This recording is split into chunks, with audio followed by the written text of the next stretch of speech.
जैसे digital study में आपका स्वागत है। आज 9th सामाजिक विज्ञान के अंतर्गत आपका टॉपिक है प्रायद्वीपीय भारत या प्रायद्वीपीय पठार। तो प्रायद्वीपीय पठार के संदर्भ में जो अध्ययन करेंगे, जैसा कि भारत के भौतिक विभाग में इसके पहले आपने हिमालय का पर्वतीय क्षेत्र के संदर्भ में अध्ययन किया था। उसके पश्चात जो है आप उत्तर भारत के विशाल मैदान के क्षेत्र में अध्ययन किया, किस तरह से दो प्राकृतिक विभाग हैं। तीसरा जो हम लोग अध्ययन करेंगे वो प्रायद्वीपीय पठार के संदर्भ में अध्ययन करेंगे। तो जैसा कि आप जानते हैं, प्रायद्वीपीय पठार पठारी क्षेत्र की क्या विशेषता है। पठार समतल भूमि से उठा हुआ और पहाड़ी क्षेत्र से नीचे समतल व सपाट क्षेत्र को पठारी क्षेत्र कहते हैं। इस तरह से भारत का जो मानचित्र में निचला हिस्सा जो त्रिभुजाकार है, ऐसे इस तरह से मुड़ा हुआ है। ये पूरा क्षेत्र जो है क्या है, पठारी क्षेत्र है। डियर स्टूडेंट, जैसा कि पठार के निर्देशन के आधार पे तो इसमें दो नाम आते हैं, एक पठारी क्षेत्र है और एक इसी को प्रायद्वीपीय क्षेत्र भी कहते हैं। ऐसा त्रिभुजाकार क्षेत्र जो तीन ओर समुद्र से घिरा हुआ हो प्रायद्वीपीय क्षेत्र कहलाता है। तो यहाँ पे भी वही स्थिति है, ये भी जो है त्रिभुजाकार है और एक तरफ जो है बंगाल की खाड़ी है, ये हिंद महासागर है और ये अरब सागर है। तो इस तरह से तीन और समुद्र से घिरे होने के कारण इस पूरे क्षेत्र को क्या बोलते हैं, प्रायद्वीपीय भारत बोलते हैं। दो नाम है, पठारी क्षेत्र और प्रायद्वीपीय भारत। इसी क्रम में आगे हम लोग बढ़ते हैं। प्रायद्वीपीय भारत में यह क्षेत्र पुराने क्रिस्टलीय, आग्नेय तथा रूपांतरित शैलों से निर्मित है। इसको ध्यान में रखेंगे कि पठारी जो क्षेत्र आपका है ये पुरानी क्रिस्टलीय, आग्नेय तथा रूपांतरित शैलों से निर्मित है। डियर स्टूडेंट, जैसा कि आप जानते हैं कि प्रायद्वीपीय क्षेत्र जो है इससे निर्मित है क्रिस्टलीय, आग्नेय तथा रूपांतरित शैलों से। यह पठारी प्रदेश 16 लाख वर्ग किलोमीटर वर्ग क्षेत्र में फैला है। कितना फैला है, 16 लाख वर्ग किलोमीटर। ये पठारी क्षेत्र आपका जो है 16 लाख वर्ग किलोमीटर क्षेत्र में इसका विस्तार है। इसी क्रम में आगे बढ़ेंगे। इस पठारी भाग के दो हिस्सों में बांटा गया है, यानी पठारी भाग को दो हिस्सों में डिवाइड किया गया है। फर्स्ट है मध्य उच्च भूमि और सेकंड है दक्कन का पठार। इस तरह से फर्स्ट है मध्य उच्च भूमि और सेकंड है दक्कन का पठार। फर्स्ट के अंतर्गत हम लोग अध्ययन करेंगे कि मध्य उच्च भूमि क्या है। तो नर्मदा नदी के उत्तर में, यहाँ नर्मदा नदी है, नर्मदा नदी के उत्तर में प्रायद्वीपीय पठार का वह भाग, प्रायद्वीपीय पठार का वह भाग जो मालवा के पठार के अधिकतर भागों तक विस्तृत है। तो यहाँ पे क्या है, नर्मदा नदी है। नर्मदा नदी के क्या है, किसमें है, उत्तर में। इस चीज को ध्यान रखेंगे कि नर्मदा नदी के उत्तर में प्रायद्वीपीय पठार का वह भाग जो मध्य मालवा के पठार के अधिकतर भागों में विस्तृत है। इसे मध्य उच्च भूमि के नाम से जाना जाता है। डियर स्टूडेंट, इसको ध्यान रखेंगे कि नर्मदा नदी के किसमें है, उत्तर में। प्रायद्वीपीय पठार का वह भाग जो मालवा की पठारी या मालवा के पठार के अधिकतर भागों में विस्तृत, उसे क्या बोलते हैं, उच्च भूमि के नाम से जाना जाता है।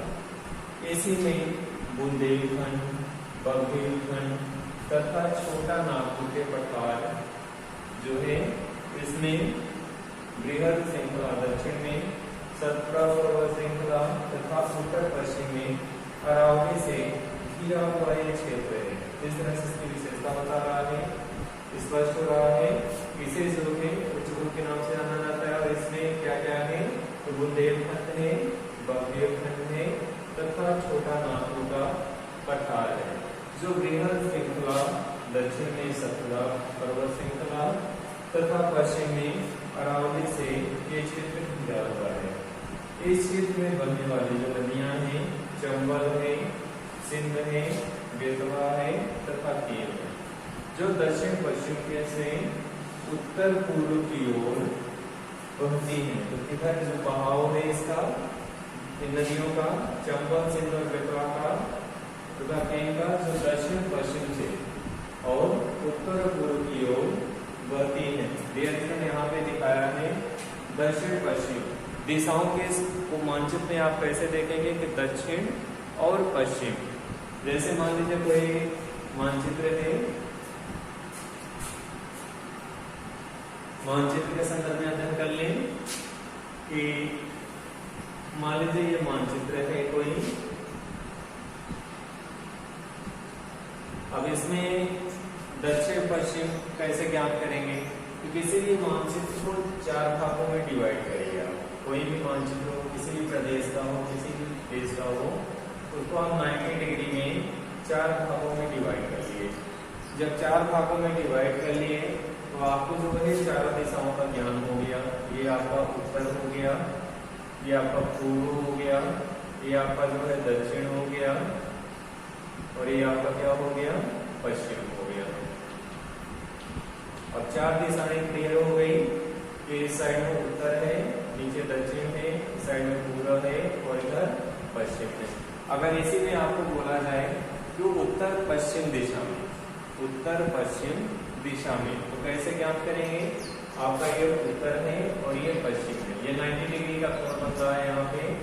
तो कोई चीज अगर दो चीजों के मध्य में कोई क्षेत्र है तो 2 चीजों के मध्य में क्षेत्र का मतलब है 50-50 होना चाहिए कायदे से। कोई भी जैसे कोई चीज 2 हिस्सों में बांटना है तो ऐसा नहीं किसी को कम दिया जाए किसी को ज्यादा दिया जाए। जब भी डिवाइड किया जाता है कोई चीज आधे आधे 50-50 में डिवाइड किया जाता है। तो यहाँ पे जो कि 90 डिग्री बन रहा है ना, तो 90 डिग्री में अगर आपसे कहा जाए पश्चिम उत्तर, तो आपका यहाँ से डिवाइड करना है 45 डिग्री। तो 45 डिग्री को अगर कोई दिशा का डायरेक्शन देना है या उत्तर पश्चिम के पास है तो उत्तर पश्चिम क्षेत्र आपका ये हो जाएगा, क्योंकि 45 डिग्री कर देंगे तो आधा डिवाइड हो जाएगा। तो यहाँ पे जेड आप दर्शा सकते हैं, उत्तर भी हो जाएगा और पश्चिम भी। इसी तरह से उत्तर और पूर्व में अगर आपको दर्शाना है तो उत्तर पूर्व में आप फिर यहाँ से 45 डिग्री लेंगे, ये आपका क्षेत्र जो है क्या हो जाएगा? उत्तर और पूर्व हो जाएगा। फिर आपसे कहा जाए दक्षिण और पूर्व में, तो आपका ये दक्षिण हो गया और ये आपका पूर्व हो गया। इस पूरे रेंज में डिवाइड करेंगे 50%, तो यहाँ पे क्या हो जाएगा? 45 पे ये क्षेत्र क्या कहलाएगा? क्षेत्र तो पूरा है, ये दक्षिण और ये पूर्व है, तो दोनों के मध्य जब हो जाएगा तो ये क्षेत्र क्या कहलाएगा? दक्षिण और पूर्व के मध्य। इसी तरह से दक्षिण और पश्चिम के मध्य कौन सा क्षेत्र होगा? तो यहाँ पे होगा, यानी ये प्लेस आप दर्शा सकते हैं दक्षिण और पूर्व। तो इस तरह से जो है मानचित्र में कुछ 4 दिशाएं हो गई और चारों के मध्य में 2 दिशाओं के मध्य में कोई चीज दर्शाना है। जब 2 नाम एक साथ जुड़े, जैसे उत्तर और पूर्व के मध्य, उत्तर और पूर्व में दर्शाना है तो आप यहाँ दर्शाएं, उत्तर और पश्चिम दर्शाना है तो आप इस जगह पे दर्शाएं, दक्षिण और पूर्व दर्शाना है तो आप यहाँ पे दर्शाएं, और पश्चिम और दक्षिण में दर्शाना है तो आप यहाँ पे दर्शाएं। इस तरह से आप इसको समझ के 4 दिशाएं एक तो हो गई चारों तरफ, उत्तर, दक्षिण, पूर्व और पश्चिम। और जब 2 दिशाओं के मध्य में दर्शाना तो उसी का 45 डिग्री कर देंगे, वहां पे आप आसानी से दर्शा सकते हैं। तो यहाँ पे भी वही स्थिति है जैसे इसमें क्या दिया है? उत्तर पूर्व, इसमें आया है एक जगह पे उत्तर पूर्व दिशा। अब उत्तर पूर्व इसमें कहाँ बनेगा?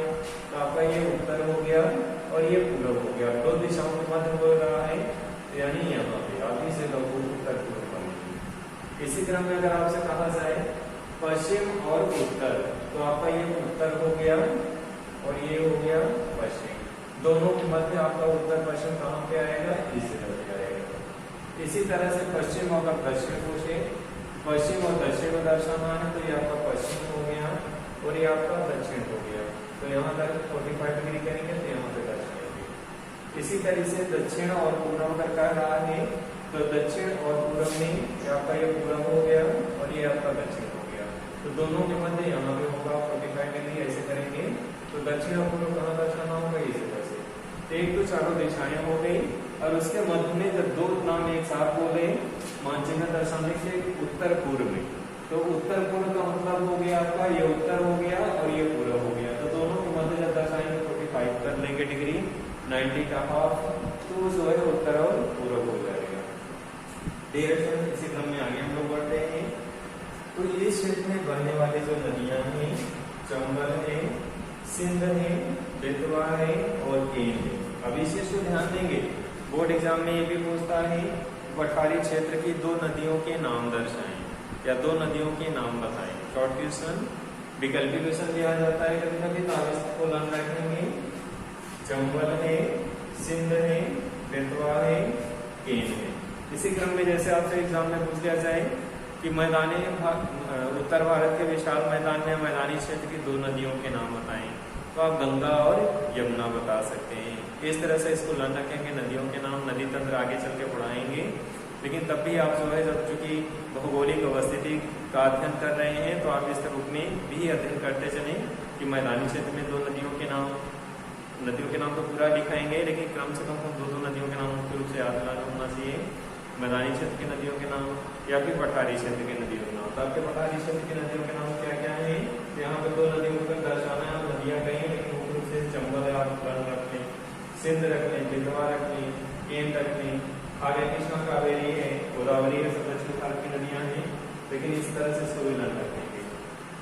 तरफ बहती है, तो इसमें क्या विशेषता है कि ये दक्षिण पश्चिम से इधर बहती है उत्तर पूर्व की ओर, इधर बहती है उत्तर पूर्व की ओर। तो आपका ये देखेंगे उत्तर हो गया और ये पूर्व हो गया।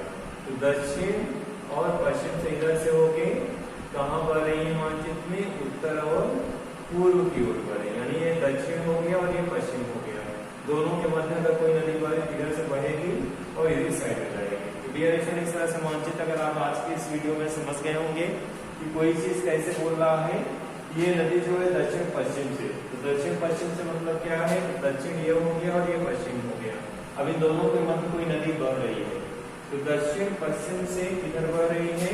उत्तर और पूर्व की ओर। तो दक्षिण ये हो गया आपका, ये पश्चिम हो गया।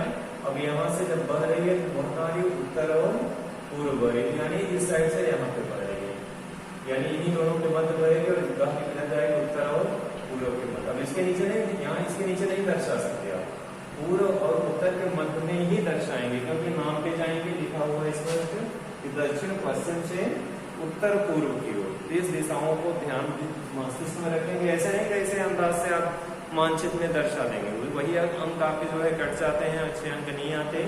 इसी चीज को आपको समझना है कि जैसे कहा है कि दक्षिण पश्चिम से उत्तर पूर्व की ओर बह रही है, तो दक्षिण पश्चिम ये आपका दक्षिण दिशा हो गया, ये पश्चिम हो गया, इनके मध्य से निकलेगी और किधर जाएगी? आगे क्या बोल रहा है? उत्तर और पूर्व की ओर। क्या आपका ये जो है उत्तर दिशा है और ये पूर्व दिशा है, तीन दोनों के मध्य दर्शाएंगे। तो इस तरह से यहाँ से दर्शाते हुए आप यहाँ पे ऐसे दर्शा सकते हैं। आगे बढ़ेंगे हम लोग। इस प्रकार इस क्षेत्र में ढाल को दर्शाती है, तो ढाल जिधर होता है उधर ही नदियां बहती हैं। तो इस तरह से पश्चिम से पूर्व की ओर ढाल को दर्शा रहा है यहाँ पे। सेकेंड है दक्कन का पठार, इसे महाराष्ट्र के पठार के नाम से भी जाना जाता है। तो डियरेक्शन इस चीज को ध्यान रखेंगे कि दक्कन के पठार को किस नाम से जाना जाता है? महाराष्ट्र के पठार के नाम से। अब आप क्लास में नहीं पढ़ रहे हैं, रेगुलर नोट्स कैसे बनाया जाता है, जहां भी आपको इंडिकेट करें कि इंपॉर्टेंट है वहां पे स्केच से अंडरलाइन कर लें। जैसे आपको यहाँ पे क्या अंडरलाइन करना है? महाराष्ट्र के पठार के नाम से जाना जाता है। इस महाराष्ट्र के पठार को क्या करेंगे? अंडरलाइन करेंगे। इसका क्षेत्रफल है 5,90,000 किलोमीटर। यह पठार जो है त्रिभुजाकार भूभाग है। पठार कैसा है? त्रिभुजाकार भूभाग है, जो नर्मदा नदी के दक्षिण में स्थित है। नर्मदा नदी के किधर है? दक्षिण में स्थित है। इसी क्रम में पश्चिम तथा पूर्वी घाट, दो घाट हैं, पश्चिम तथा पूर्वी घाट। अब यहाँ पे मानचित्र है,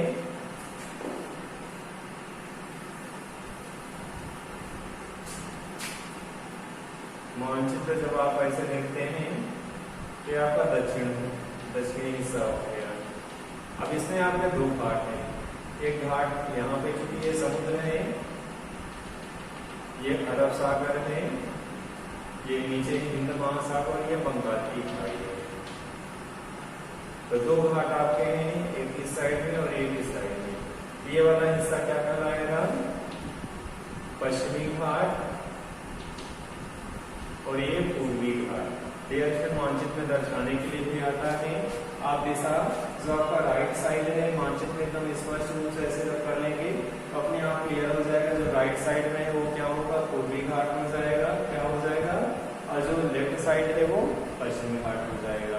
तो इस तरह से आप जो है ऐसे मानचित्र में दर्शाएंगे।